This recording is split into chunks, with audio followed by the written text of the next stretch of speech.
Hello guys, so review natin ngayon ang R1 Pro Entercom. So ano po yung buong inclusion at laman po ng ating Entercom. So ito po yung Entercom po natin. No? Malaki na po siya. Unlike from the other Entercom na medyo maliit lang compare dito. So malaki na po siya. Meron na din po siyang free na dalawang stickers. Tapos folder po ng ating Entercom. Cord. Meron na din po siyang tatlong free magic tape at extra adhesive tape. Meron na din po siyang manual, no? Kung paano mo siya gagamitin or paano mo siya ilalagay sa ating helmet. No? At meron na rin po siyang free na rain film or cleaning disinfectant foam. So, meron dalawang option na pagpipilian mo na ano yung gusto mong free. Ano bang different ng dalawang Entercom, no? So, ito po yung Forest na brand at ito naman po yung Fredcon na brand. Ito po yung uso ngayon, no, na R1 Pro. So, the difference of these two item, no, makita naman, no, na mas malaki talaga itong ating Fredcon na R1 compare sa ating Forest na brand, no. Ito yung first namin na Entercom, no. So, talagang nag-upgrade kami to R1 for the safety purposes na din, no. So, ano ba ang yung difference of these two Entercom, no? So, ito pong isang Entercom. So, makikita nyo naman. So, hindi ko siya ma-flex ng maayos kasi guys, naka-adhesive tape po siya. Ang hirap niyo pong tanggalin. So, naka-built na siya. Unlike yung isa, so, ipapakita ko po sa inyo. So, hindi siya madaling tanggalin. So, naka-adhesive tape po siya. At ang hirap niyo pong i-flex ng maayos, no? Wala din po siyang memory card slot. At ganyan lang po siya kalaki. So, pang music type lang po siya. Bluetooth, pang calls. So, music. So, ganyan. Ito lang po yung purpose ng ating Forest brand ng Entercom. Unlike this one, no? So, ang daming features talaga ng ating R1 Pro Entercom. So, meron na po siyang camera, no? At meron na din po siyang slot for the memory card. So kung gusto mong i-video lahat ng mga pangyayari sa daan, pwede mo po siyang ma-videohan through this Entercom. So malaki talaga yung difference of these two type of Entercom. So ang maganda rin po dito sa Entercom na to, so ipapakita ko po sa inyo na meron na rin po siyang easy to install na Entercom. Just like this one, pwede mo po siyang tanggalin at i-attach mo lang siya.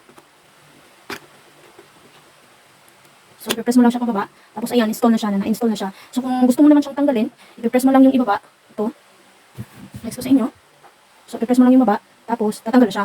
Unlike sa isang brand natin na Entercom na ang hirap tanggalin talaga kasi naka-adhesive tape po siya. So, ito po ng ating Entercom is 2-in-1 na po siya, guys. So, hindi kayo nakakamali na pagkakarinig is 2-in-1 na po siya. Entercom plus camera. So, alam naman po natin na sobrang gamit po talaga ng Entercom. So, wala pa po kayong medyo nalilinig na Entercom na po siya plus meron na po siyang camera. So, sa mga rider po, sobrang gamit na gamit po to.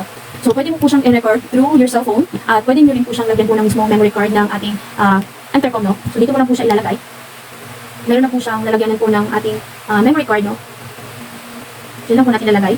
So, alam niyo naman po, na kapag nasa daan tayo, talagang hindi po natin maiiwasan ng mga sakuna. So, kailangan po talaga natin na meron po tayong recorded video at meron po tayong film or mga ano man yan kapag nasa daan tayo. Kasi nga, hindi natin talaga maiiwasan na may disgrasya. So, para sa atin, protection na rin po yun kapag ganun. At least meron tayong mga provided video na pwede natin ipakita kapag nasa isang sakuna po tayo, diba? At hindi po natin maiiwasan talaga yun kasi meron po talaga yun kapag nasa daan po tayo. So, napakaganda po sa lahat po ng mga rider. Ano nga ba mga features ng ating Entercom? So, naka 2K and 140 degree HD wide angle na po siya. So, buong highway or kalsada ay ma-record na po niya. So, naka built-in wifi na po siya, waterproof, at pwede rin po siyang music sharing at kaya din na maka-accommodate ng 6 riders na nasa layo ng 1,000 meters, no? So, multi-device connected na rin po siya. Pwede po dalawang cellphone ang makonect po ng mismong isang Entercom, no? At pwede rin po siyang FM radio. So, naka-voice dial din po siya. Then, pwede po din kayong mag-take a photo while recorded po ng ating Entercom, no? So, ito yung mga kagandahan po ng ating R1 Pro Entercom, no? So, although hindi po siya stabilize yung recorded niya, pero maganda rin po siya at clear naman din po yung ating recorded, no, na video sa ating Entercom. So, hindi same po na mamahaling mga GoPro na sobrang linaw talaga at naka-stabilize po talaga siya. Ito na po yung example natin sa ating R1 Entercom na video, no. So, makikita nyo naman, maganda yung quality niya. Hindi naman siya masyadong shaky at malinaw naman yung camera niya.